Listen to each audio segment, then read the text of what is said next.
Updates चेक Republic student visa appointment. इस video को स्टार्ट करने से पहले मैं आप सबका स्वागत करता हूं। मेरी तरफ से आप सबको नमन है। ऐसा है कि चेक रिपब्लिक में जो चैलेंजेस रहते हैं, सबसे बड़ा है वीज़ा अपॉइंटमेंट। तो हमारे भी बहुत सारे बच्चों के अपॉइंटमेंट डाले थे। कुछ बच्चों की फाइलें एम्बेसी में जा चुकी हैं और एक दो बच्चों के वीज़ाज़ भी ग्रांट हो चुके हैं चेक रिपब्लिक में, जिन्होंने वहाँ पर हायर स्टडीज़ के लिए जाना है। तो चेक रिपब्लिक के हमने अभी इनके स्लॉट आई थिंक 5 को खुले थे 5 अगस्त को। उसके अंदर हमने 8 बच्चों के अपॉइंटमेंट के लिए रिक्वेस्ट डाली थी। 8 में से 5 बच्चों की उन्होंने अप्रूवल भेज दी हैं। 3 के अभी फिर स्लॉट्स नहीं दिए। उन्होंने कहा कि अभी आप नेक्स्ट टाइम ट्राई करना। तो नेक्स्ट इनके जो स्लॉट्स हैं 2 सितंबर को ओपन होंगे। मीन्स हमें 2 सितंबर को एम्बेसी को मेल लिखनी पड़ेगी जो 3 बच्चे रह गए हैं। अभी तो 2 सितंबर को खुलती हैं, उधर सितंबर में क्लासेस हैं, अक्टूबर लास्ट तक वो एक्सेप्ट कर सकते हैं। तो उन बच्चों का क्या होगा? एनी हो, तो जो 5 बच्चों की अपॉइंटमेंट आ चुकी हैं उनको अपॉइंटमेंट कब कब की मिली है? किसी को 2 बच्चों को 25 अगस्त की मिली है और एक बच्चे को 1 सितंबर है, एक को 5 सितंबर है, एक को 8 सितंबर है। ये 5 बच्चों की वहाँ की अपॉइंटमेंट मिली है। इन 5 बच्चों में 2 बच्चे हमारे MBBS के हैं, जिन्होंने वहाँ पर अपनी MBBS करनी है, जिसकी फ़ीस 14 से लेकर 16 हज़ार यूरो की है।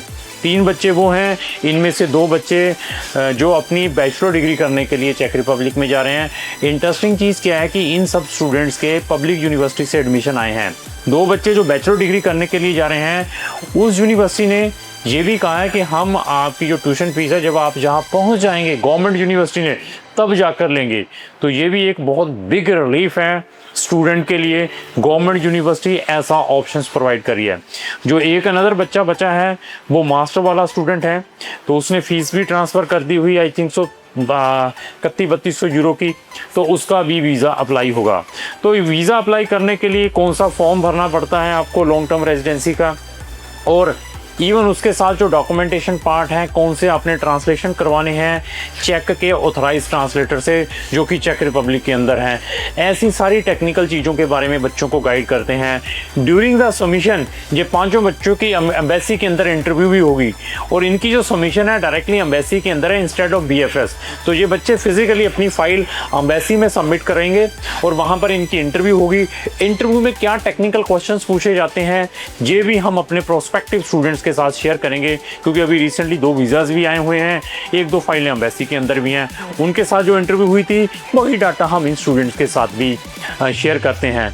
अभी मेन चीज़ क्या है कि जो बच्चों के 3 के जो स्लॉट्स नहीं आए हैं, तो उनकी सिचुएशन आप खुद समझ सकते हैं कि अगर आप स्टूडेंट हो तो अभी आपको पिछले 2 एडमिशन आया है, 2 महीने से ट्राई कर रहे हैं और आपको अपॉइंटमेंट नहीं मिलती, तो उन स्टूडेंट्स की भी सिचुएशंस कैसी रहती हैं। तो स्टूडेंट मोड भी है, और मेरे जो कुछ पहले वाले स्टूडेंट हैं उनको स्टूडेंट मोड के थ्रू भी अपॉइंटमेंट मिली है।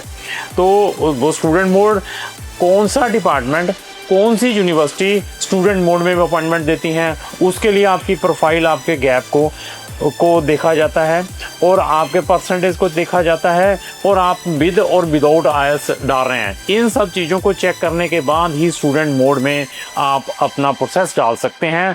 बट अगेन डिपेंड है कौन सी यूनिवर्सिटी स्टूडेंट मोड में आपको फुल कोऑपरेट करती है, और वो यूनिवर्सिटी का कौन सा डिपार्टमेंट आपको फुल कोऑपरेट करता है। इनमें भी हम बच्चों को हेल्प करते हैं। जब हमारे पास आते हैं उनको हम ये चीज़ें ब्रीफ में बताते हैं। इन 3 स्टूडेंट्स के लिए अभी हमने क्या ऑप्शंस रखे हैं, तो अभी हमें ये भी मालूम है कि चेक रिपब्लिक की फेब इनटेक के लिए 2027 की एक यूनिवर्सिटी ऑलरेडी ओपन हो चुकी है, 1 या 2 यूनिवर्सिटीज़, और उनका सब्स्टिट्यूशंस ये है कि उनमें भी हमने पैरेलल में इन स्टूडेंट्स के एडमिशन्स भी डाल दिए हैं, इधर अपॉइंटमेंट भी वेट कर रहे हैं।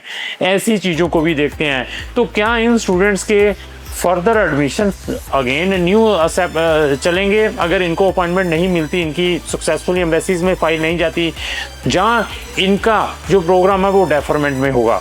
इन सब चीज़ों में भी हम टेक्निकली स्टूडेंट्स की हेल्प करते हैं। तो मैं बार बार यही कहता हूँ, जब भी आपने किसी भी फॉरेन कंट्री में जाना है तो एटलीस्ट 3 कंट्रीज़ के ऑप्शन ज़रूर लेकर चलें, ताकि आप सक्सेसफुली उस कंट्री में पहुंच पाएँ। तो हमारे पास बेनिफिट क्या है, हमारी सारी सर्विस ऑनलाइन ले सकते हैं, फिज़िकली ले सकते हैं। हम किसी भी स्टूडेंट के कोई ओरिजिनल डॉक्यूमेंट नहीं लेते, और इवन हमारी मैक्सिमम फ़ीस जो हम अपनी लेते हैं जब बच्चे का वीज़ा ग्रांट होता है, thereafter we are taking और बहुत सारे कंसल्टेंट आफ्टर द एडमिशन अपने 50,000 से लेकर 1 लाख रुपए अंदर कर लेते हैं और बच्चे ऐसे ही रुलते रहते हैं। इन चीज़ों से भी बचना है। अपना केस उस कंसल्टेंट को देने की कोशिश करें जिन कंसल्टेंटों को मैक्सिमम कंट्रीज़ के बारे में नॉलेज है। उनका नॉलेज उनके सोशल मीडिया पर जाकर जरूर चेक करें, उसको ऐसी क्रॉस क्वेश्चनिंग करें जो मैं इस वीडियो के अंदर आपके साथ डिस्कस कर रहा हूं। अगर आपकी डेस्टिनेशन चेक रिपब्लिक में हायर स्टडीज़ की है, फेब 2027 की इनटेक की, जहाँ आपको चेक रिपब्लिक की अपॉइंटमेंट में कोई दिक्कत है, जहाँ आपका चेक रिपब्लिक का वीज़ा रिजेक्टेड हो चुका है, हमारा फर्दर ओपिनियन लेना चाहते हैं, तो उनमें भी हम आपकी को गाइडेंस प्रोवाइड करते हैं। तो चेक से रिलेटेड भी हमारी एक डेडिकेटेड प्लेलिस्ट है, स्टडी इन चेक रिपब्लिक, उसका लिंक भी डिस्क्रिप्शन बॉक्स में लगा, वहां जाकर चेक से रिलेटेड भी हमारी नंबर ऑफ वीडियोस वॉच कर सकते हैं। Thank you.